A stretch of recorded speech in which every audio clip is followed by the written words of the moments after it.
Sorry. Right. Very good morning to all present, fellow presenters and delegates. Um, I will just start by introducing myself. My name is Christy Gomez. I'm from Malaysia. I'm an academic. And press this. Yeah. Right. The title of what I'm going to present is the paper on that is labeled as ISO and Lean can contribute to a culture of continuous improvement. It started off basically like this. I was in the UK doing my PhD, and there was a research project that I got involved in that the quality managers in Midlands wanted to, from a number of contracting companies, wanted to find their way through how to implement quality culture within the organizations. So we decided finally to, it was sort of an action research kind of a research project. And finally we decided to use the business excellence model. What happened was the whole idea of CI and the culture of quality seemed to be a very difficult task for us to undertake. And finally, it actually sort of fell apart, the whole research.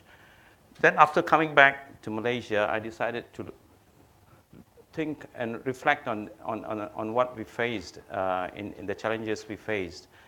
And suddenly I realized that ISO was coming into the picture and being put forward as another form of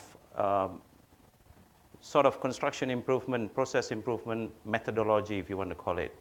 And I got a bit worried, thinking that business excellence, we tried using that with industry, and they didn't seem comfortable enough.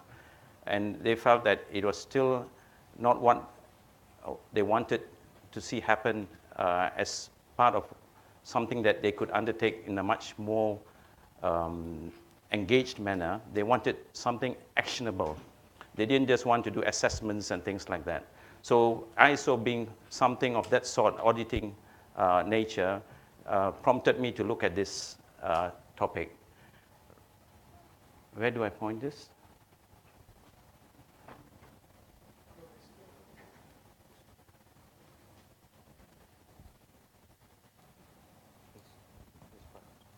Okay.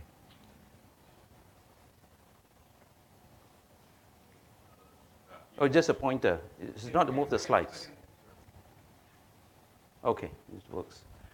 So what I've done is looked at, while looking at this, I realized that there were detractors or critics of Lean that seemed to put Lean in a very negative perspective. So when I looked at the literature, Stuart Green stood out. I don't know how many of you know him. I've met him personally. He's at the University of Reading in the UK.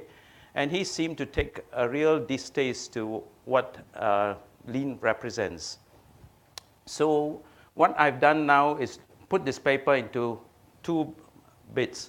One is to talk about how Lean has been portrayed by people like Stuart Green, and to justify that this is not so, and then to look at how ISO is being forwarded as a methodology for continuous improvement. Right. So he has made his case all over the place. If you look at literature on this aspect of business improvement or construction process improvement by Stuart Green, he's done so many papers on it. And then he's written a book which also has a chapter on this. So the case is made by him. This is an abstract taken from one of his papers that he presented in New Zealand, by the way. Maybe that's why Lean is not taking off in New Zealand. I don't know. So the case is made for critical research agenda in construction management. Then he goes to talk about construction best practice is often limited to the domain of instrumental rationality with little attention to the underlying process of social construction. He always comes in from this perspective of being a social constructionist perspective. Right, the formulation of best practice is analyzed from a critical perspective. He does a lot of work from a critical perspective. Previous critiques of process improvement, lean construction and partnering are summarized and common themes are identified. This is what he says. Then the accepted best practice literature is found to be highly selective in appraising the available evidence. I don't know where he gets this idea that lean community talks about lean construction as best practice. When I search, I find that hardly, but he keeps putting us in that kind of compartment.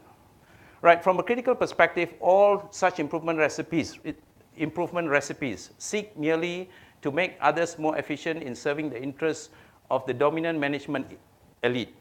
People who do critical research or research that is underpinned by a critical perspective normally talk about empowerment, how they want to allow certain marginalized sections of society to get empowered.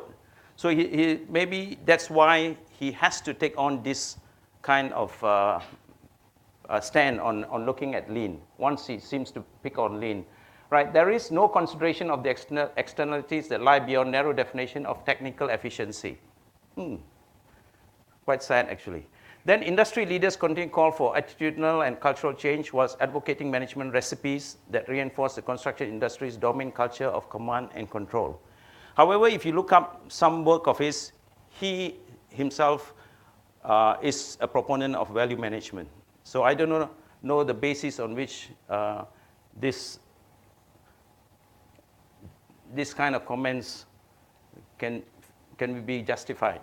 Right, so my comment is this, because Howell and Ballard have addressed his work in how he has criticized lean in saying that, there's a dark side to lean. This was way back in the 1990s. But I still feel that we are keeping the door open because he keeps on publishing. Until 2011, I hope there are not many people here from Reading, so I might not get to catch my plane or flight back. So Bruno, I don't know how you pronounce this, Lachaux, it's French, isn't it? Right, so he's a critical theorist who has now moved away from that area of taking a position on this perspective. He says that to maintain any vitality, this is speaking while he is in his element of being a critical theorist. To maintain any vitality, Latour argues that social critics require a drastic reappraisal themselves. Our critical equipment deserves as much critical scrutiny as the Pentagon budget. But I don't see why many of our fellow colleagues have not addressed some of Stuart Green's comments a little bit more vigorously, I would say. So is lean practice a non-contextual form of one-size-fits-all best practice? Green's criticism against lean construction is that, at best, it is a bolt-on model of change transplanted from manufacturing. A very crude comment, I would say, right? So here we address knowledge acquisition from manufacturing based on the culture acquisition model in order to try to understand and bring an understanding to what we feel, or I feel, that should be understood, not in the terms of what Stuart Green seems to understand lean to be. So the technological knowledge of lean construction as perceived here in terms of the LPS is seen as being acquired through the efforts of lean construction practitioners as a community of practice. So I use the concept of community of practice to bring a better understanding to how lean practitioners and academia have taken on ideas from manufacturing. So based on a social constructivist view, knowledge is seen to fundamentally require contextual adaptation, since some ideas may not fit, right? And so on and so forth, right? So contextual adaptation of knowledge from this perspective. The culture acquisition model shifts our attention to the work of individuals who make and remake culture and use it for their own ends. And this is an established concept amongst people who believe that they understand that knowledge is socially constructed. And that's what Green seems to claim. But however, he seems to take some kind of anger. Maybe he's from industry before and he didn't like what was happening in industry. And Lean was introduced and somehow he's got some baggage to clear. I'm not too sure. Right, so central to the concept of the culture acquisition model in the context of learning is that the learner is not a passive receiver.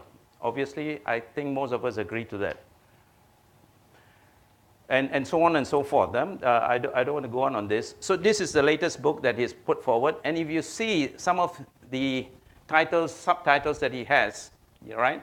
The Guru Hype of Lean Thinking, Wizards, Villains, and Western Hypocrisy. I can't read that myself. Then Lean Thinking and the Enterprise Culture, and so on and so forth. Right, so did we ever propose that Lean be accepted as a prescriptive best practice ideology? I don't think so. I'm just going to skip this. So, however, we get contrasting claims saying, or being framed, the Lean construction community is being framed as, or the construction industry is being framed as not taking on board process improvement initiatives as much as what is happening in other industries. So there are these contrasting claims if you compare what Stuart Green is saying about lean construction or and what it's trying to do within the construction industry, and people who are speaking against lean in the construction industry as a community that within the practice that does not seem to move ahead as what other industries are doing. Right, so can continuous improvement practice be implemented via an ISO compliance strategy? I don't think so, because what we did is, I have to rush because I don't have enough time. We came up with a strategy to test out this hypothesis, right? Whether there's a significant difference in CI maturity level in the area of planning and scheduling amongst major ISO and non-ISO construction contracting organizations. What we realized is from the data analysis that actually the ISO certified organizations seem to show a higher maturity level, right? But not significantly high. So the conclusion drawn is that basically just relying on ISO, because in Malaysia, about 1,000 odd construction organizations are ISO registered. And it's the largest number amongst all the industries. So what we are worried about is that this is becoming a trend because ISO now is claiming to give more focus towards CI, and organizations are just moving towards ISO and forgetting about other modes of trying to implement CI. So if you notice, what we did is we took Besson and Caffin's maturity model and tried to adapt it and came up with these levels and did this analysis, right? And it shows, as what I said, that higher than non-ISO in terms of its maturity on CI, but not high enough. So what can we say about this is that just relying on ISO definitely is not good enough, and we need to put forward the last planner as a methodology to get a CI culture if that is possible. And over-reliance on ISO can be detrimental and be a kind of an obstacle. So what is proposed here is to have the last planner system implemented within the planning and scheduling process of projects to complement and establish already established reality of ISO already being something that can provide a basis to allow for organizations to take on the journey towards a more matured form of CI. So basically, that's the main point that this paper is all about.